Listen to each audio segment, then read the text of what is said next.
Today, the establishment strikes back. John Adams assassinated.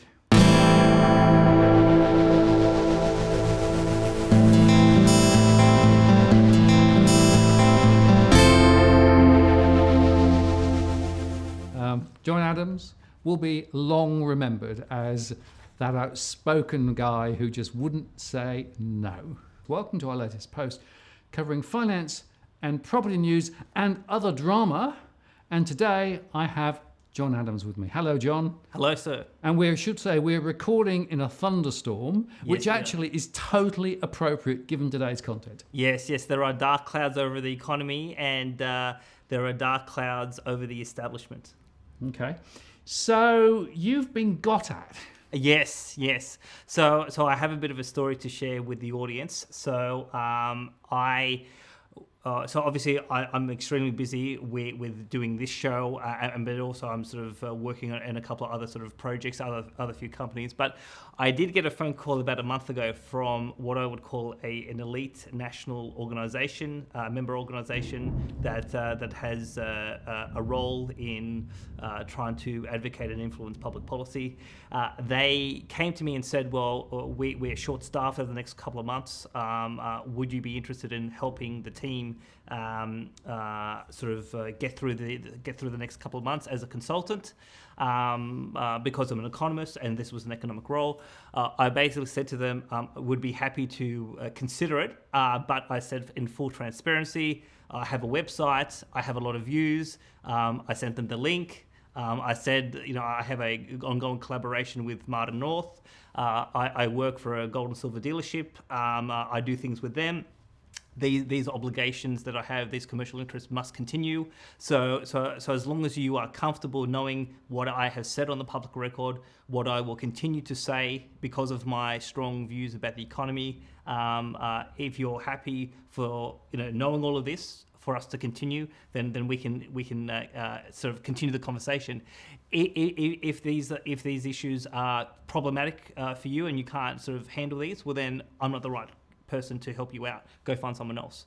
So that conversation happened. 2 weeks later, I get a phone call, and they basically said, "Yep, we have reviewed your material." So they said, as long as you don't speak for us, we still would like you to help, and basically we would like you to sort of come on board. Not as an employee, not subject to their internal policies like the social media policy, but as a consultant to help them do a number of things. So we started on that journey, and then basically for the last fortnight I was helping them until last weekend, where I said something on Twitter under my own name, and that caused the establishment to maneuver me to have me removed from this consulting role that I was involved in. Okay, so the empire struck back. The empire struck back. So what I thought I would do now is just to read the specific. So there's a couple of things here. There was a tweet I put out, and apparently they said that this tweet caused a big kerfuffle within the commercial establishment, but also among the Liberal Party establishment and elements within the government. But beyond this particular tweet, once they saw this tweet, they started looking at other things. So the people who asked me to help them, which were in Canberra, we had an agreement. They knew exactly who I was, what I was saying. But as a member organisation, they have members across the country. And some of the other members started looking at my full body of work, including commentary on this show. And obviously in the last episode, I had some very pointed things to say about the Reserve Bank of Australia and what they're potentially doing with the currency, quantitative easing, etc.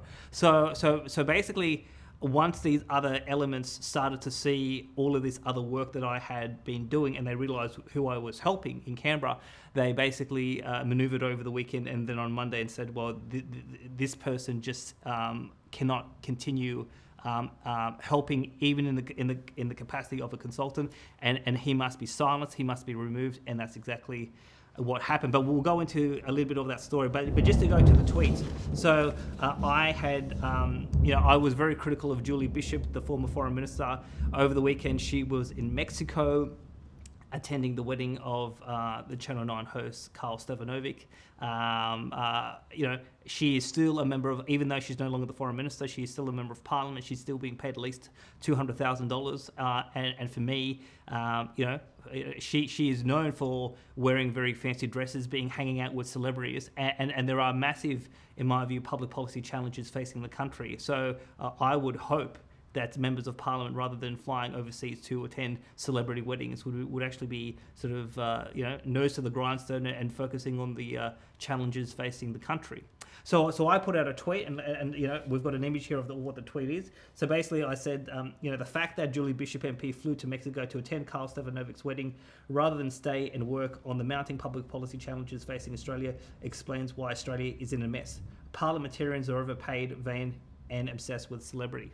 So this is what I said under my own name. I do not walk away from this. I have worked for a member of parliament. I have been hanging around these members of parliament for a long time. I mean, actually, a couple of weeks ago, I was at a prominent Canberra restaurant on a Tuesday night, and I was having dinner with a couple of people, and then on the outside table.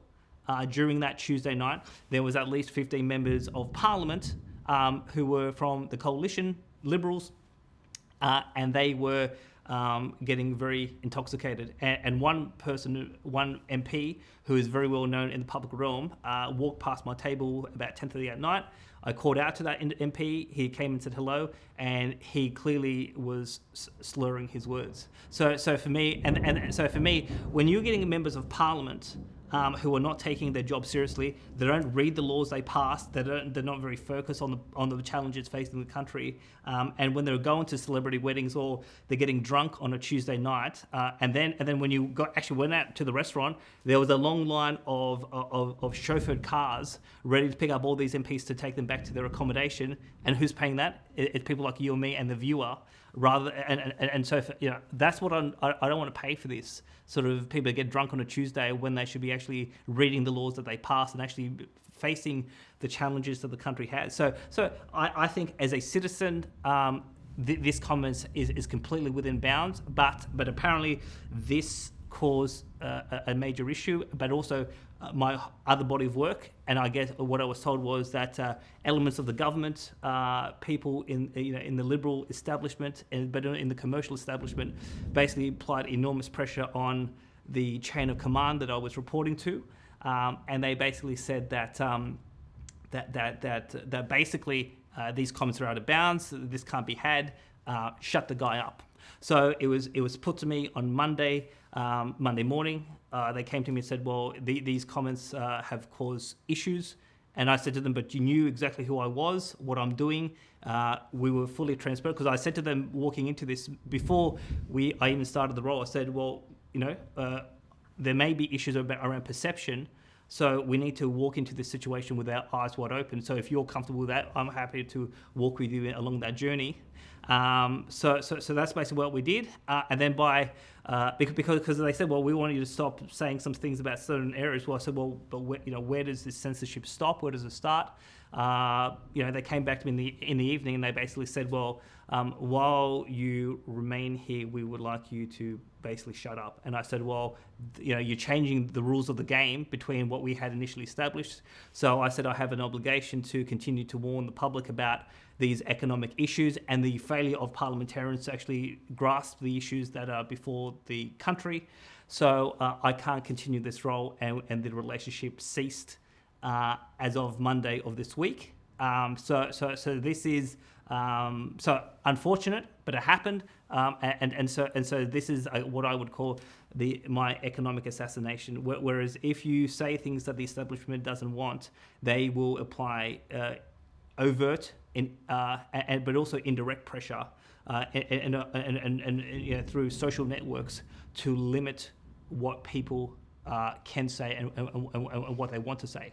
And so I'm not unique in this. I mean, a former member of parliament who I have regular dialogue with, he says that he's been out of parliament for at least a couple of decades, but he said that this type of intimidation tactics it is a regular feature of the Australian sort of landscape. particularly among sort of the Canberra elite levels, but also a former coalition advisor who I used to work with back in 2012-13.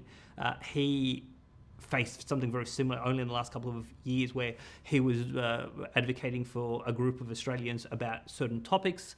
Those topics were against the interests of the government, and the government sought to have him removed from his employer, and the employer relented under pressure from senior ministers, and that person lost their job as well. So I'm not the only person, but I think it's important to really highlight this because it says something profound about free speech, about citizens' rights, about the country that we live in, but also what happens when you try to warn the public about what certain elements of the establishment are doing and the failures of their actions and their ways.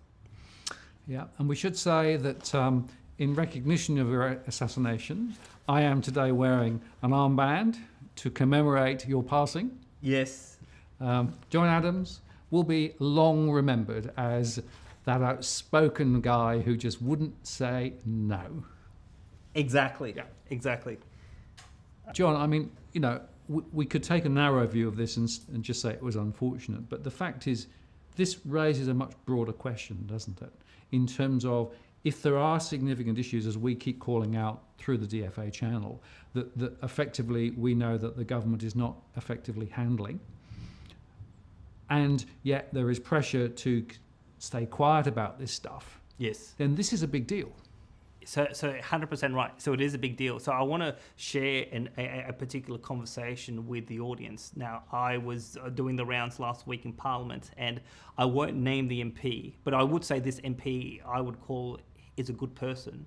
But they have, for anyone who thinks that Parliament is unaware of these issues, or who I am, or what I'm saying, or what we say in this channel, they are fully aware. And it's not just the government, right across the political spectrum. They know who we are, what we're saying, and they know what the issues are. So when this happens, this Armageddon, no one can claim that they didn't see it happening or they were blind. But I was told point blank by an MP that the establishment would seek to claim plausible deniability when this crisis comes, kind of like what they did 10 years ago. No one could see it coming.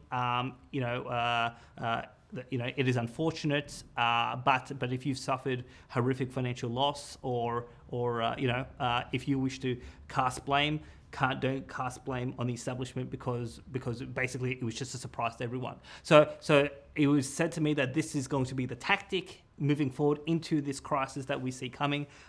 And when this MP said this to me, I said, mate, I've got a website. I have 30 articles. I have 30 videos. I've been saying this for 3 years. You can't play this card like you did 10 years ago because there's a lot of people who are now awake to what's really going on compared to where we were in 2007, 2008. So I said, and I said more broadly, I'm around. I'm not going to keep silent. And if the establishment, if the PM or the Treasurer or the media, other elements like the RBA want to play this card, well, I'm here. And so there's no point in trying to play that card, because it's just not going to wash because of the videos that we're doing and the continual conversation that we will continue to have going into the crisis. But he said that this will be the tactic by the establishment. And let me just tell you something which you may not know about because it's only happened today, right? There's a thing called the Council of Financial Regulators. Yes. The Council of Financial Regulators includes the Reserve Bank, APRA, ASIC and the Treasury. Yep. Right? And they are the shadowy organisation that effectively pull the strings behind a lot of what's going on, mm-hmm. right? Mm-hmm. They actually released today for the first time the minutes from their quarterly meeting. First time ever. Okay. Right? Yep. And there were two really interesting themes that came out from that. The first is they basically were saying they were worried about the fact that lending standards were getting too tight, yes. and that lending should be loosened, right? So we've said this in a previous episode. So what that specifically means for the audience is the Council of Financial Regulators want people in more debt. Yes. Yes. Right. So basically they're saying they think this pendulum's gone too far. That's yes. all of them yes. together, right? And the second point they made was that they have reviewed the non-bank sector and they think that there are some risks in the non-bank sector, which of course we've been talking about previously, right? And they're monitoring it. Yes. So that really is a really interesting sort of data point that shows how they're thinking about it, right? Which is we're going to perpetuate the debt. Yes. And whilst there might be a few issues, we're just monitoring it. Yes, but there was also another comment that I read today that a senior RBA official said that Australian shares are not overvalued. Yes. And given how overinflated financial markets and share markets are around the world, I just found that an extraordinary statement, but also a very risky statement, because if the share market does suffer a significant fall, well, this RBA official has just now put their reputation on the hook. And why would they take that sort of risk by saying something so ridiculous? In my view, I just don't understand why they did that.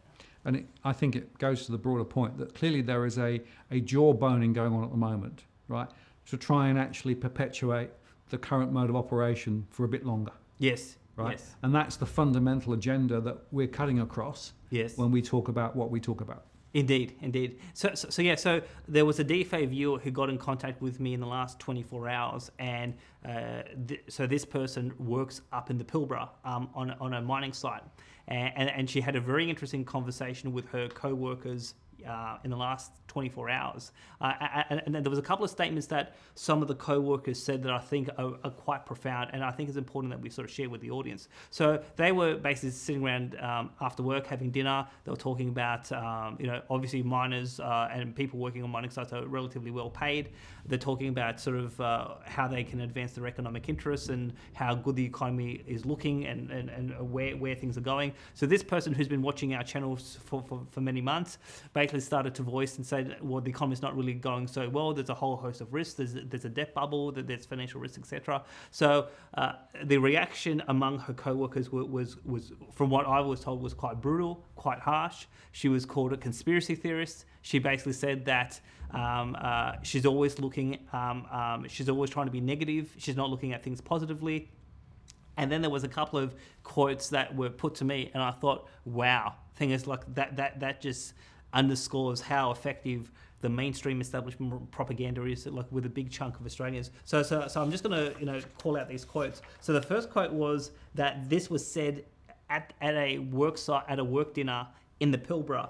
They said the government, quote, the government will never let this country go into recession. So that tells me a lot about what people think of the power of the government in terms of managing the economy.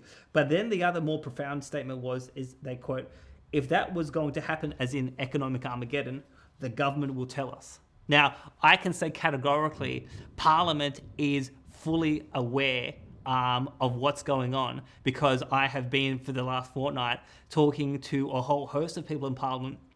And so there are people, it's fair to say, there are people in Parliament who are asleep. There are people in Parliament who know who I am and think I'm crazy.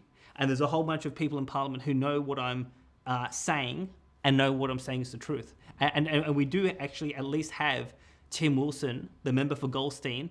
We can talk about him because he has given 2 explicit speeches in the House of Representatives on the record and said there is structural imbalances, there's systemic financial risk, that there's complacency within Parliament, but also among the government agencies and other elements of broader Australian society, and that there are big potential implications for the Australian people. So one MP has been public. There's a whole bunch of people who know what's going on, but they haven't been willing to say anything. And yet there is this belief in certain elements of the population that if things are that bad, they will come clean and tell us. Well, I'm here to say that doesn't happen. That belief, that confidence, that belief in the system, it is misplaced. And these people will not say that Armageddon is coming until Armageddon is here. And it's worth saying, isn't it, Janet Yellen, actually, who of course was the Fed chair for a long period of time, a few years ago said, we'll never have another crisis in our lifetime, right? Yes. But actually, she's very recently completely turned around and now said she's very concerned about the leading indicators and that a crisis is building. Yes. So 12 months ago, she said, no financial crisis. We'll never see a financial crisis in our lifetime. And this is exactly the... See, John Maynard Keynes, going back to Keynes, in 1927, he said exactly the same thing. No financial crisis in our lifetime. 2 years later, the New York Stock Exchange collapses, and then we go into the Great Depression. So history repeating itself, with Janet Yellen copying John Maynard Keynes in 2017, saying no financial crisis in our lifetime. And yet in the last 12 hours, she has gone in front of a public audience in New York and said that there are, this is her words, gigantic gaps in or gigantic holes in the system, as in the financial banking system, and that could lead to a systemic financial crisis. So when I saw this, I actually texted some members of parliament, and one senator came back to me and said, wow, that is a big backflip. So again, there are not just domestic voices, there are international voices warning about this. And yet there are people in this country who think, well, if things are that bad, our government will come clean with us. Well, that just doesn't happen. And obviously when you look at, say, the Banking Royal Commission or the Royal Commission into institutional child sex abuse, there are things that have happened in this country for decades that the establishment tries to keep secret until a independent judicial process brings those issues to light. But there are a bunch of implications from what you've just said, right? Yes. In terms of the way that people need to think about what they hear. Yes. Right? Because just because it's in the news, just because the politicians say whatever it is, it doesn't necessarily mean it's right. It doesn't necessarily mean it's true. Yes. Or it doesn't mean that is what they are really thinking. Yeah. So a lot of their public statements are for show. And we've talked about this previously about this belief that you need to talk up the economy, you need to make people feel confident so you can artificially boost GDP. But in the process, you are driving Australians deeper into debt, and you actually are escalating systemic economic risk in the country by doing that. So where to go from here? So I think there's a couple of points to make. The first thing is to say that no matter what the establishment throws at me, economic or otherwise, I'm not going to shut up. I know what I'm talking about, and I will continue to speak out because, I mean, even in the last week or so, I've heard of one case where a family in Sydney had their house repossessed, and then an auctioneer conducted a bank auction, and there was tears by the former owners about losing the property. I've heard stories about Victorian real estate agents who are overcommitted personally, who are extremely nervous about the downfall in the Melbourne property market, to the extent that they are now crying at work, worried about if they lose their job, how do they survive? So again, real people, real social factors, and I continue to, my daughter came to me this morning and we had a conversation, and I said, our obligation to our society is to help people. So she's only 4, but this is a very big thing that I have continued to press with my daughter, that when you see people in trouble, there is an obligation to help. So that's my big sole motivation for why I've been saying these things for the last 3 years. Yeah, and I guess it's worth underscoring the whole point of the DFA channel and our conversations and the other things we're doing is we're not trying to create trouble, but what we are doing is we think it's really, really important that these broader perspectives are actually underscored and that people are actually given the opportunity to learn more about what's really going on, so that they've got more chance of being able to address it and deal with it. Yes. So I mean, there's a lot of Australians doing various things on the internet, but I think for people watching this show, I mean, we're not playing a game here. We're actually talking about serious things. We're talking about real things, and there are real people in powerful places in this country who don't want these things spoken about openly. And so, this conversation, this dialogue that we have been having for 6 months, it comes at a real risk to us. So obviously, I just want to make that clear to the audience that this is a real conversation. This is not just some sort of it is acting or anything, or an artificial sort of show or anything like that. We're not playing a game, right? No. Now this is serious stuff. This is real stuff. Exactly. One of the reasons why it's important to understand that is because I talk about data all the time. I talk about the evidence, right? Because actually that's a really good starting point. Yes. Right? Yes. But you also have to be able to interpret that information and that data and that evidence. And that's where, of course, your experience comes in, and that helps to bring extra richness to what's going on here. But this is real. Absolutely, absolutely. So obviously there are people who watch our show who are telling other Australians about us and about the show, spreading the link. So I think that's important. There are obviously people supporting the show through Patreon and through PayPal. So and there's obviously people who support me through my website through PayPal as well. So obviously, you know, the more support, the more we work together as a community, you know, the more that we can help more Australians. I mean, it's interesting that 730 has done a couple of shows this week about the property market, but also about how much debt that they have. And there was one individual who's in their 50s, who's looking at about 10 years from retirement, who's in $600,000 worth of debt, and he says, I don't know how I'm going to pay this level of debt off between now and retirement. So you know, there are people who can already see the abyss in terms of the quantum of debt they have, and yet some of these people, I still don't think they fully comprehend the level of systemic risk that's in the global economy and what this could mean to them and their families when this thing blows up. Yeah, and that's the point, really. Nobody quite knows how this is going to play out, but at least if you're following the DFA, you can be a little bit more forearmed and prepared and think about effectively taking some steps to begin to mitigate some of the worst implications.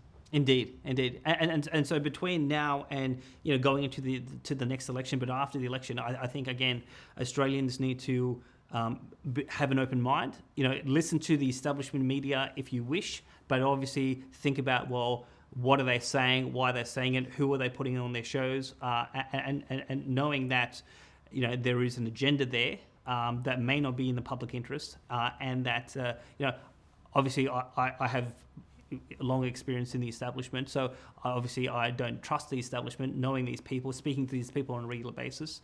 So it's ultimately up to the viewer as to whether they wish to trust the establishment and to listen to what they have to say. But if they don't, we are here, we will continue to talk no matter what comes. Absolutely. And John, what I'm going to do is I'm going to take the armband off, because I don't think you are dead. I think you've still got a whole long way to go, and good on you. No worries. Thank you, John. Thank you.